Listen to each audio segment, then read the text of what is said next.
May it please the Court, I'm Joshua Gordon. I represent Bill Sukerman. He was a firefighter, obviously a dangerous and stressful job. He had a heart attack and now collects disability, which the Court divided as an asset in his divorce. The benefit is essentially disability insurance, simply administered by the retirement system. But it's not really retirement for four reasons. First, it replaces future income.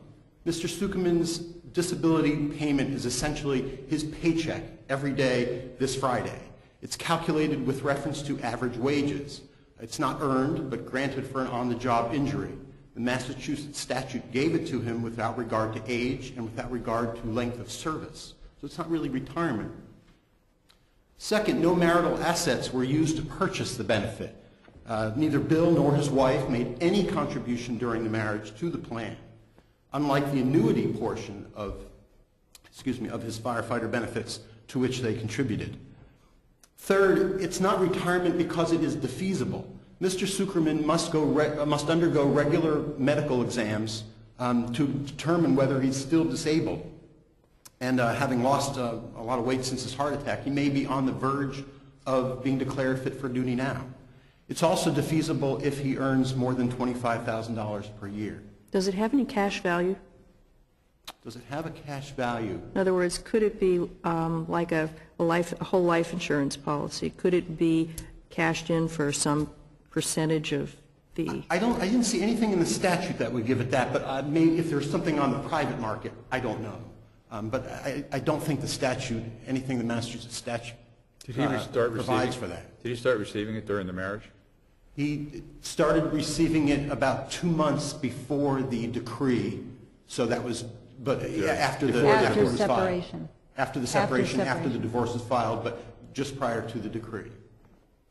But because it's defeasible, it's not retirement in the sense of an entitlement or a vested benefit that continues for life. But if it's defeasible, all that means is that there may be a change in circumstances later on. Does that affect whether or not it's divisible? Well, yes, I think so. What it shows is that it's not retirement. It's not retirement in the marriage statute uses retirement and retirement benefit, in its language. And the fact that it's defeasible fairly easily, although we dispute that, is it shows that it's not retirement. There's no vested benefit to it. It can be undone if he earns money or if he can go back to work. But once it's undone, there's nothing there. There's no there. So that's Judge Duggan's point about there being a change in circumstances, and arguably the obligation would evaporate upon proper court order, would it not?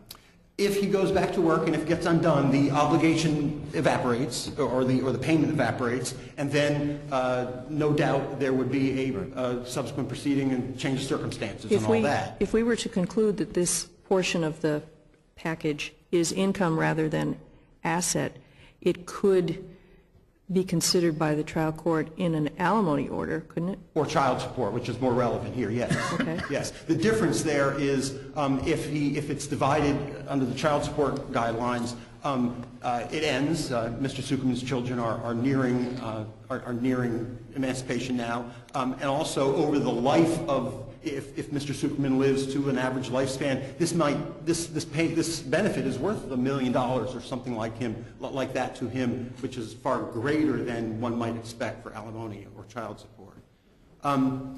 But to address your question under Holiday versus Holiday, that's 139 New Hampshire 217.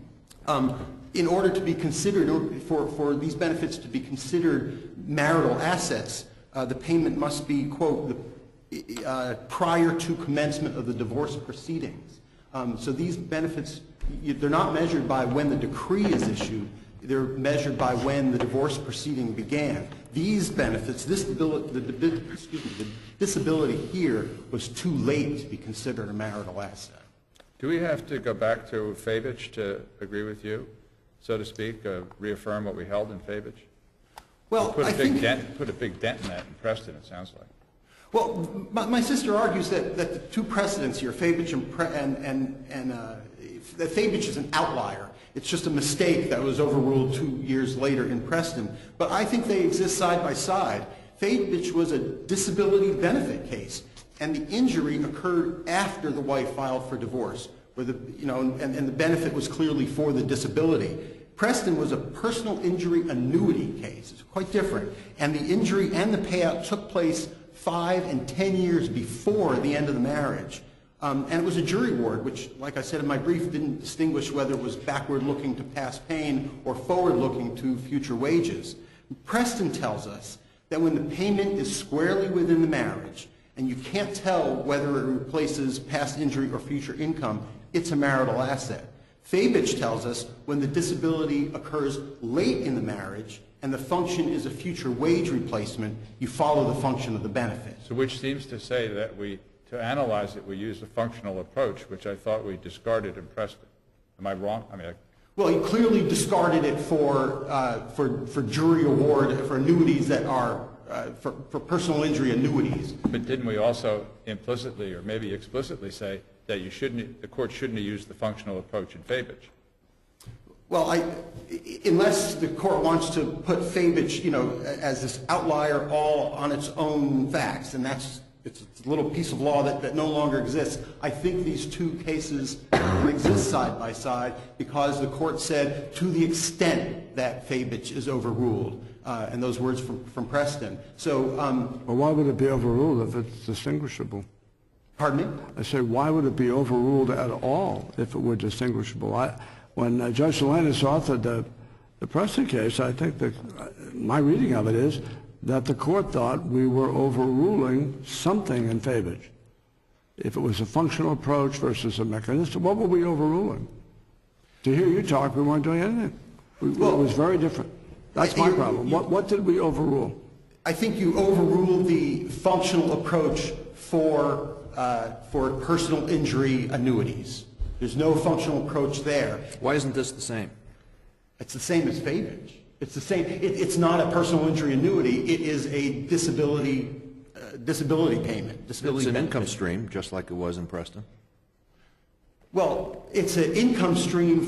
Precisely, it's an income stream for the future. That's why it is so different from Preston. The cases can exist side by side, and I argue they do. And I think, moreover, that distinction is demanded by our statute. Our divorce law contains these definitions of assets, and it does not specifically mention disability benefits. And otherwise, it directs that assets be divided equitably. And in Fabich, Judge Johnson wrote that our statute emphasizes the flexibility to make equitable decisions in dissolution, and that if there is no such flexibility, then it might lead to inequities and untenable results in the myriad of possible situations that come before courts. And as this court noted in Preston now, New Hampshire is not a dual property state with rigid lines between separate and community property, and the equitable purposes of our statute are served if Fabich and Preston exist side by side. No more questions, I'll stand. Thank you.